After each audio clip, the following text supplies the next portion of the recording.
Aquí estamos listísimos para arrancar con nuestros temas del día. Y alguien que ya estábamos extrañando en esta mesa era a este caballero que tengo aquí a mi derecha, el señor Ricardo Mejía. Ya está listísimo para hablar. Precisamente, ayer decíamos que era un tema así como bien interesante, de libertad de expresión o violencia verbal. Cuando cruzamos esa línea y pasa de ser una cosa a ser la otra. ¿Cómo estás, Ricardo? Muy bien. Te hemos extrañado.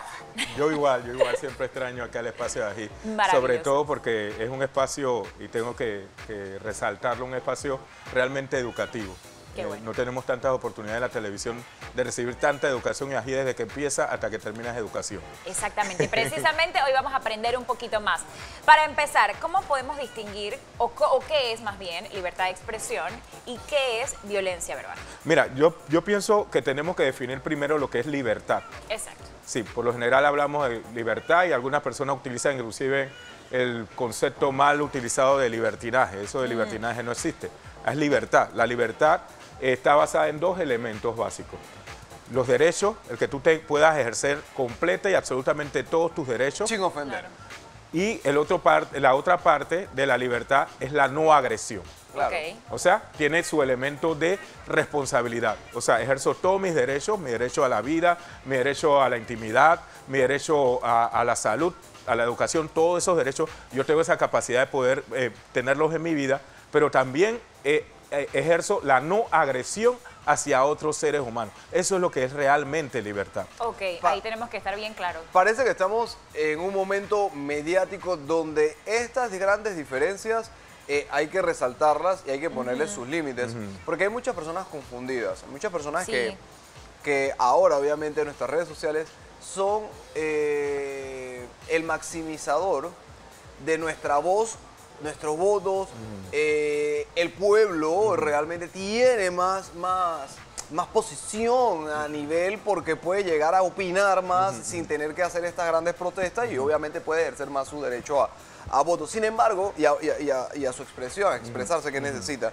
Sin embargo, hay un límite y se ven refugiados o protegidos por esta libertad de expresión cuando empiezan con sus típicas características ofensivas, sus expresiones ofensivas hacia las demás personas, escudándose en su libertad de expresión.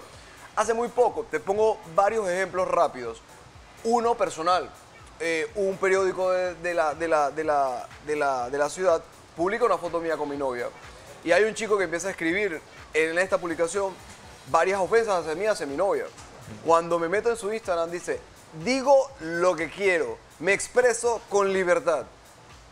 Y yo digo, wow, ¿cómo te puedes expresar con libertad cuando me estás directamente ofendiendo a mí, a una mujer? Luego de esto veo inmediatamente la misma semana un cantante de música de redes sociales, como aparece mucho en redes sociales, que le dedica una canción al presidente de la República. Bien o mal haga su trabajo, pero es muy ofensivo hacia el presidente de la República, insinuando que hasta consume otras cosas. Este sí cae en un juicio, el otro no cae en un juicio. Y luego tenemos todavía una izquierda a nivel político donde se dedica a ofender al resto de sus contrincantes. Que no es un mal nada más de Panamá, es un mal de Latinoamérica. Entonces, ¿cómo? Parece que solamente es el que obviamente ofende al presidente el que es juzgado por la misma causa de todos los demás. ¿Cómo podemos hacer entonces para que estas personas sepan que hay un límite? Y una pregunta más allá, ¿esto es penado realmente? Por eso decíamos al inicio que teníamos que tener el concepto claro de libertad. La gente está confundiendo lo que es la libertad. La libertad tiene el elemento que les dije al inicio de no agresión. O sea, para tú realmente ser una persona libre, o decir, yo estoy ejerciendo mi derecho a expresión, ser pacífico. Tú tienes que ser, esa expresión tiene que ser totalmente pacífica, que genere convivencia y que contribuya, por eso decía también al inicio de la educación, que contribuya al desarrollo de toda la humanidad. Respaldada. Ricardo, ¿por qué es más fácil escudarnos tras las redes sociales para atacar y ofender, escudándonos diciendo que esta es mi opinión, esto es lo que yo quiero aportar? ¿Por qué es más fácil? Mira que el fenómeno de las redes sociales es interesante porque, por ejemplo, si tú y yo nos encontramos vamos a decir Alexis y yo, para poder darle, mentira. Alexis y yo nos encontramos en un lugar y entramos en algún tipo de conflicto, porque siempre hay conflicto entre los seres humanos, y entonces Alexis me dice algo que me agrede. Yo le reacciono que me agrede. Lo más seguro es que los dos vamos a intentar detener lo más seguro. Ahora últimamente no está pasando. No Pero lo más tenemos seguro es que ese vamos a nivel de buscar la tolerancia, manera exacto. de detener. Pero el tema de las redes sociales, y lo decías tú muy bien, Alexis, es que tú te escudas. O sea, tú estás escribiendo todo lo que te da la gana. Lo digo también por experiencia. A mí me agarraron y me han paseado por las redes sociales esta semana a través de Twitter. Un señor y otra señora agarraron audios míos, videos míos, y ahí ya tú pierdes totalmente lo que es la libertad, porque tú lo que estás es agrediendo a la persona, difamando a la persona y además poniéndola como para dejarla mal delante de todo el mundo, porque además lo que esa persona escribe detrás de esa red social lo ve cantidad de personas dependiendo de los seguidores que tenga cada persona. Y Entonces pierde el que menos se seguidores propaga tiene. la agresión. Y pierde el que menos seguidores tiene, porque sí es verídico que no pierde nunca la persona que por más años ha trabajado en su credibilidad o ser un excelente ciudadano. Parece, y esto lo vemos ya más que todo, y vuelvo y que regalo a nivel político, el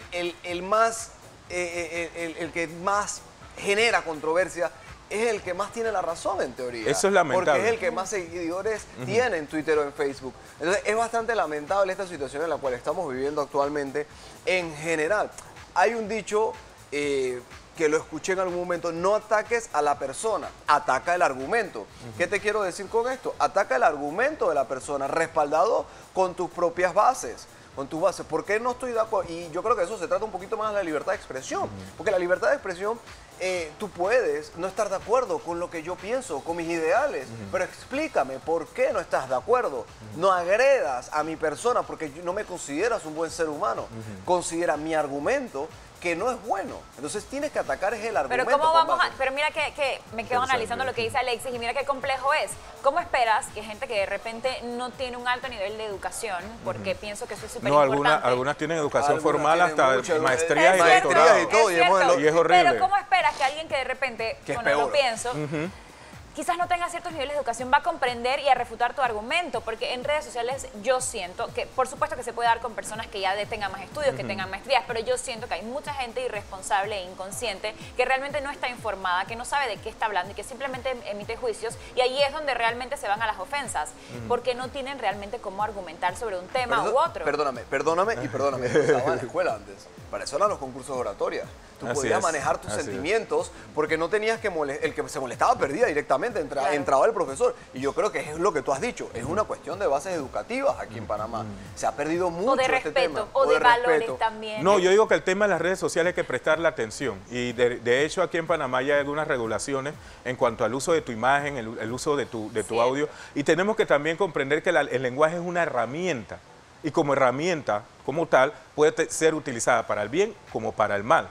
Entonces, cuando tú utilizas el lenguaje para discriminar, para minusvalorar, para crear prejuicios, para crear chismes y cambiar la imagen de la persona solo porque te dio la gana, entonces ya tú estás entrando en un espacio de agresión. Ya cuando tú estás en un espacio de agresión, entonces hay que regular. Y de hecho ya están entrando los países a regular estos temas porque es agresión realmente lo que está haciendo, es violencia. La violencia verbal está penada aquí en Panamá, está regulada actualmente. Sí. Sí, Si claro. yo agarro y en mi auto yo le grito 3 improperios al tipo que va al lado, ¿yo puedo ser penado? Sí. Si yo La dificultad es cómo tú recoges la prueba. La evidencia y la prueba. Si yo estoy en Twitter andando por ahí, hablando sandeces y escribiendo sandeces, ¿puedo llegar a ser Sí, penado? Claro de que hecho a estas dos personas que lamentablemente son religiosas, tengo Sí. que decirlo, ya yo voy a empezarle un proceso porque fue muy Sí, fuerte claro. el nivel de agresión que tuvieron Sí, hacia mi por persona. supuesto que sí se puede hacer. Y ahí es la importancia realmente de estar informados para que poder utilizar y conocer la ley y poder utilizarla realmente a tu favor y darte a respetar, porque sí.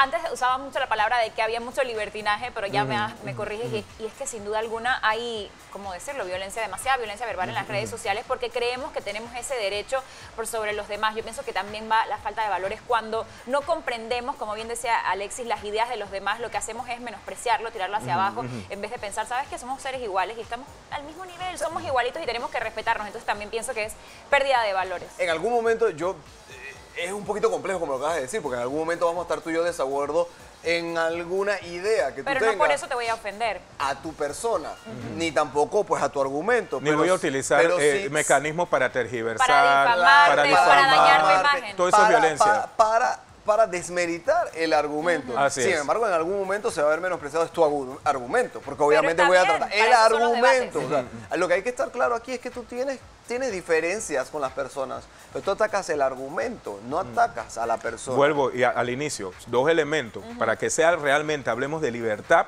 tiene que tener el elemento de los derechos de todos, los míos y los tuyos, y la no agresión. Entonces, cuando ya te pasas esa línea, no me estás hablando de libertad de expresión, sino que simplemente estás utilizando la herramienta del lenguaje para poder entonces imponerte sobre otra persona y agredir y dañar a otra persona. Parece que nos venimos a una campaña electoral y por ya bastantes años hemos estado acostumbrados a que las campañas electorales mucha violencia verbal, se pierde la libertad de expresión, son muy agresivos y entonces estas bases se transmiten a las nuevas generaciones. Porque también ves a los padres que sí pertenecen a X partido político cerrado, porque no importa quién pusiste enfrente, pero él va a su partido político porque cree todavía en la base de los partidos políticos. Entonces, desmeritando, entonces tú escuchas esto de pequeño, escuchas esto de pequeño y escuchas esto de pequeño y obviamente vamos a ver un caos cuando estos chicos lleguen a tener todas estas herramientas que son herramientas pues proporcionalmente muy grandes. Es que realmente diste en el punto porque, por ejemplo, viene la campaña ahora y ahora la competencia es quién desmerita más a quién en lugar de quién presenta mejor propuesta y que esté más cercana a la realidad para transformar la situación. Entonces, como toda la sociedad está en este mismo juego, entonces nos vamos llevando por el chisme y el prejuicio. Mira, hace poco, el fin de semana casualmente, el señor Juan Carlos Tapia tuitea de que, wow, que le impresionaba como Panamá, pues estaba muy contento y demás. Y anexado hace un tuit pues, de un comentarista deportivo que es muy famoso en México, donde desmeritaba la gran hazaña de lograr un gol en Panamá. Luego le mandan para atrás pues el montón de goles que también ha recibido México. Yo escribo y dije, bueno, por eso es que es el tema de Latinoamérica y México. Un mexicano escribe para atrás, ustedes los panameños son, y cuando luego yo antes de responderle veo en la persona qué tanto odio generan las redes sociales para ver si realmente esta persona merece que uno le responda. Y yo acá en mi mente, cuánto me gusta México, yo lo he dicho aquí muchísimo, me encanta, y ese no es el común denominador. Sin embargo, para el resto de Latinoamérica, para el resto de panameños, ahora nosotros pensamos que ese es el común denominador. Y entonces pensamos que todos los mexicanos. Viene la xenofobia. Claro, pero también estaría mal generalizar por un... Es que eso es lo que es xenofobia. Eso es lo que es xenofobia. Entonces, por eso el tema de la educación es sumamente importante para que no caigamos en esto, porque tenemos una comunidad cada vez más comunicada, valga la redundancia, y entonces diversificada, entonces tenemos que hacer mayores esfuerzos para manifestar ese aspecto humano que todos tenemos, en lugar de dejarnos llevar por ese aspecto que podemos decir un poco animal que Para tenemos. la próxima campaña electoral se está firmando el pacto ético digital, así que esperemos que realmente sí funcione, que rinda frutos y que mantengamos pues la ética real que se necesita a través de las redes sociales y que peleemos. Estaba leyendo de que no se van a hacer debates acerca precisamente de los proyectos con los cuales cada candidato se pretendería impulsar y yo pienso que tenemos que trabajar un poquito en eso porque... Se debe hacer. ¿De qué van a hablar? Sí, necesitamos los debates, entonces, son muy necesarios. En eso tenemos que gastar nuestra venga. energía en vez de estarla desgastando en comentarios negativos a través de las redes sociales. Gracias, Ricardo Mejía, por estar con nosotros. No. Yo te sigo queriendo. Siempre. Sí, yo siempre te voy a querer, aún así tengas a tu favorito en esta mesa y le regales libros y a mí no.